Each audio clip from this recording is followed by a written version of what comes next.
Hey guys, Suburban update for you. So we got the Terminator harness all taken out of the truck. We got the new F-body oil pan put on there, which was a huge improvement. A lot more clearance on the front center link. I'll jack the truck up and show you guys that, but that's the clearance as of now. I tore all the Terminator out of the glove box, as I was saying. It's quite the mess. Glad I'm doing that. I'm going to go forward and put it through the top of the trans tunnel and then into the center console, which was kind of my original thinking, but ended up in the glove box beforehand. So let's go into the truck and I'll show you guys how the oil pan worked out.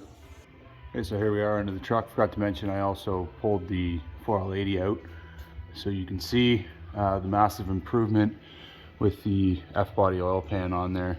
It doesn't hang anywhere near as low, and also allows for the clearance on the center link as I was talking. So I'm gonna continue on with the rewiring, get that all squared away, try and do it as clean as I can and take care of any other small little issues along the way. So here's the rad set up before I throw it in the truck here. So what I did is cleaned up the upper rad mount. Before I just had two pieces here that were kind of letting some air through because there's a gap between the rad and the fan. So to kind of increase the efficiency of the fans, I tried to kind of block all that off, as well as the little side piece here.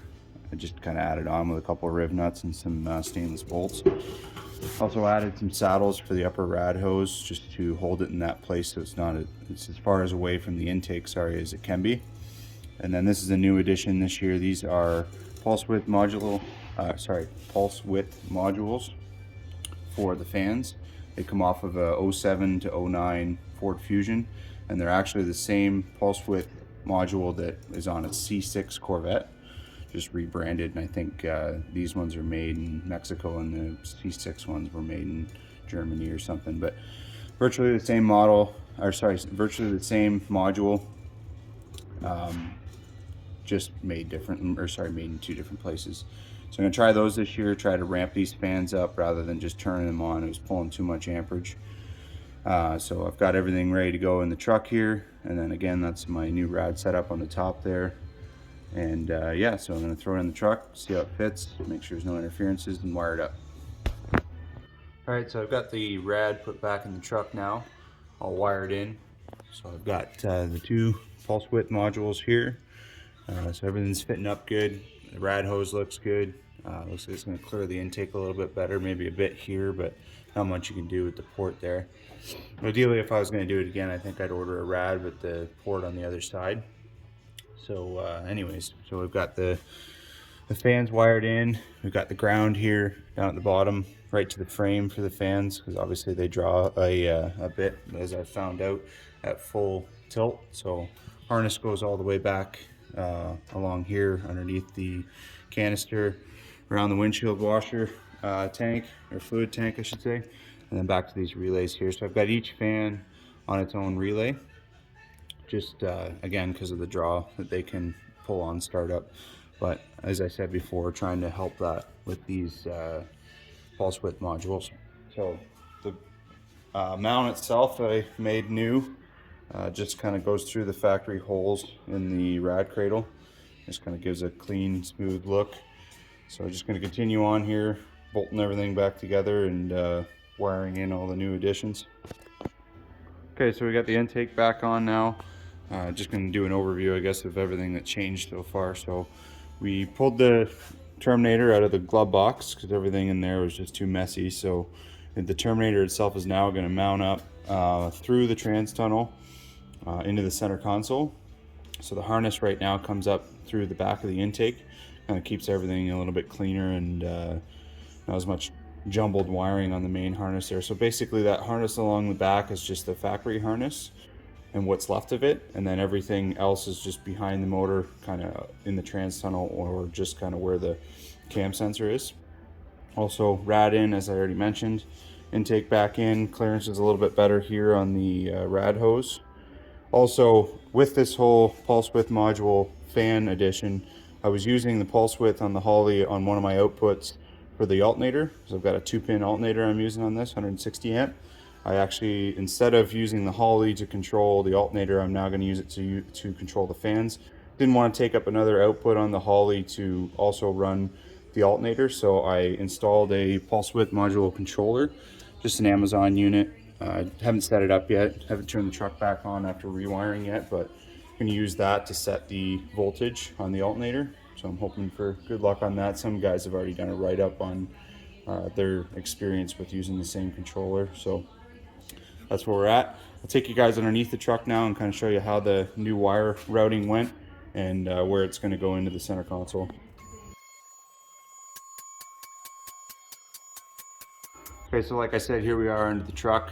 You can kind of see the Terminator harness dangling in front of us there. I haven't drilled the holes through the floor yet that are going to go into the center console to mount the ECU, but I just kind of wanted to give you guys an idea where I was at before I finish up here. So like I said, instead of everything feeding through the firewall, I'm now going to feed everything from the center console. So we've got the main Terminator harness and all the different connections from the motor going this way now. So it comes over, kind of goes around. It's all riv nutted into the floor, so it's not going to move or anything like that. And then these are just the miscellaneous relays and sensors and everything that are associated with the Terminator. They'll end up inside the center console. I'm not going to leave them out. I was also kind of worried, obviously, with the exhaust so close here.